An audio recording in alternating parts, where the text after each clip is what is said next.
अपने सभी इन्वेस्टमेंट्स के लिए सेबी के RIA यानी कि रजिस्टर्ड इन्वेस्टमेंट एडवाइजर से ही अपनी एडवाइजेस ले, उन्हीं से अपना पोर्टफोलियो बनाएं। तो चलिए बट टॉपिक पर आते हैं और आज जिस हम फंड के बारे में बात करने जा रहे हैं वो है मोतीलाल ओसवाल का large and mid cap fund. अब इसके बारे में हम क्यों बात करेंगे, क्योंकि ये रिटर्न काफ़ी अच्छे बनाकर दिए हैं। इसने पिछले 3 साल में लगभग 32% का रिटर्न रहा है और अपने कैटेगरी एवरेज में यानी कि अपने पीयर ग्रुप में इसने सबसे ज़्यादा अच्छा रिटर्न भी दिया है। तो फटाफट से आप इस वीडियो को लाइक कर दो और मैं चलता हूँ मेरी कंप्यूटर स्क्रीन पर। तो पहला क्वेश्चन आता है कि लार्ज और मिड कैप फंड को बनाने की ज़रूरत क्या थी। तो देखो, लार्ज देता है स्टेबिलिटी, यानी कि मार्केट जब नीचे की तरफ जाता है ना तो बहुत सारे छोटे स्टॉक्स ने बहुत तेज़ी से गिरने लगते हैं। तो ऐसे में इन्वेस्टर घबरा ना जाए, इसलिए ये कॉम्बिनेशन बनाया गया जहाँ पर लार्ज कैप आपको स्टेबिलिटी प्रदान करता है और दूसरा मिड कैप में होती है सबसे ज़्यादा ग्रोथ, क्योंकि मिड कैप में वो स्टॉक्स होते हैं जो कि अभी पूरी तरह से ग्रो नहीं हुए, उनके पास चांस है आगे बढ़ने का। ये है मोतीलाल ओसवाल का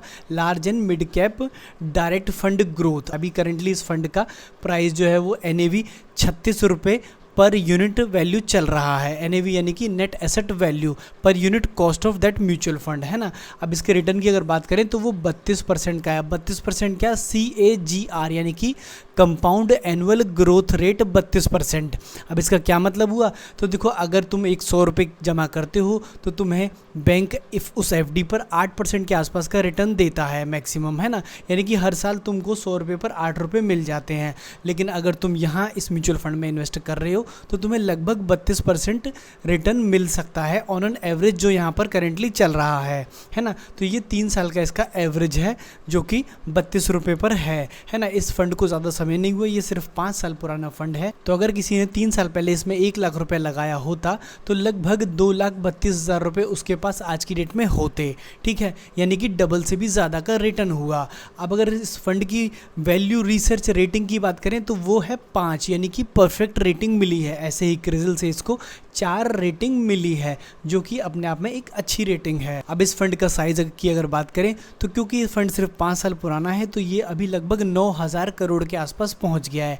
एक्सपेंस रेशियो भी काफ़ी कम है, 0.66, जो कि अफोर्डेबल रेट है। अब एक बार इसके रिटर्न्स को देख लेते हैं। मोतीलाल ओसवाल ना अपने मिड एंड लार्ज कैप वाले फंड के पीयर ग्रुप में सबसे आगे है ना। बाकियों की आप अगर रिटर्न देखेंगे तो वो हमेशा इससे कम रहे हैं जब से ये फंड चालू हुआ था, यानी कि सिंस इंसेप्शन से इन्होंने 25% का रिटर्न दिया है, जबकि बाकियों का 16, 17, 15, 17, आपको 18 लगभग दिख रहा होगा, है ना। काफ़ी कम रिटर्न बाकियों का रहा है इसके मुकाबले।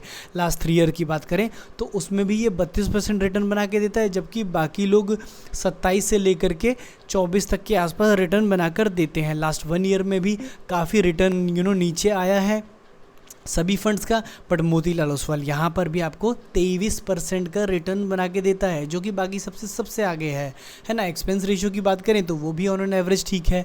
इसके अकॉर्डिंगली तो ये कहा जा सकता है कि रिटर्न के मामले में मोतीलाल ओसवाल का ये फंड सबसे आगे है। अब एक बार ना जल्दी से इसके रेशियोज के बारे में बात करेंगे। तो सबसे पहला है अल्फा रिटर्न, यानी कि अपने बेंचमार्क से कितना अबव रिटर्न बना के दिया है। तो 5 साल की अगर बात करें तो 5 साल में आपने ऊपर देखा कि यहाँ 32% का रिटर्न बना था, जबकि आपका बेंचमार्क 22 का ही था। तो लगभग यहाँ पर आपको 10% का एक्सेस रिटर्न देखने को मिला।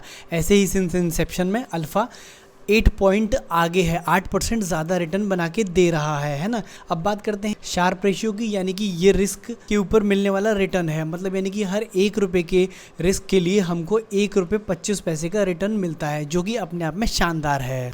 अब इसका बीटा रिटर्न की बात करें तो ये 1 से जितना कम होता है उतना ज़्यादा अच्छा होता है, बट ये क्योंकि 1 के ऊपर है तो ऑब्वियसली फंड थोड़ा वॉलेटाइल, यानी कि अगर मार्केट ख़राब हुई तो ये फंड नीचे भी जाता है और ऊपर होने पर वापस रिकवरी भी करता है। स्टैंडर्ड डेविएशन अगर बात करें तो वो भी हाई है।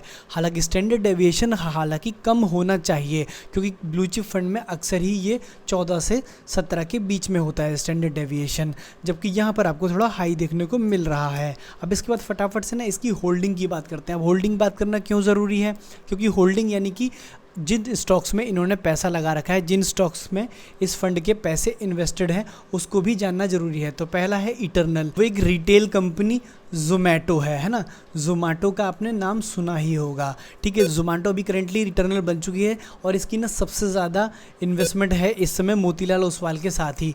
5% का टोटल फंड का वैल्यू इन्होंने इटरनल में डाल रखा है। अब आप कहोगे क्या इटरनल सेफ है? तो देखो, इटरनल यानी कि जोमेटो का ना मैंने अपने दूसरे वीडियोस में भी कई बार वैल्यूएशन किया है और इसकी वैल्यूएशन एक्चुअली सही नहीं है ना। इटरनल एक ऐसा मार्केट का शेयर है जो एक्चुअली चढ़ तो रहा है, पर मार्केट के जो शेयर्स होते हैं ना वो सेंटीमेंट्स और न्यूज़ेस के बेस पर चढ़ते हैं, वो रिजल्ट्स के बेस पर नहीं चढ़ते। तो इटरनल में भले ही वैल्यूएशन के बेस पर पैसा लगाना सही नहीं है, बट फिर भी मोतीलाल ओसवाल तो इससे अच्छा प्रॉफिट पहले ही बना चुका है। मोतीलाल ओसवाल की खास बात ये है कि इन्हें एग्जिट और एंट्री दोनों ही पॉइंट्स बहुत अच्छे से पता है।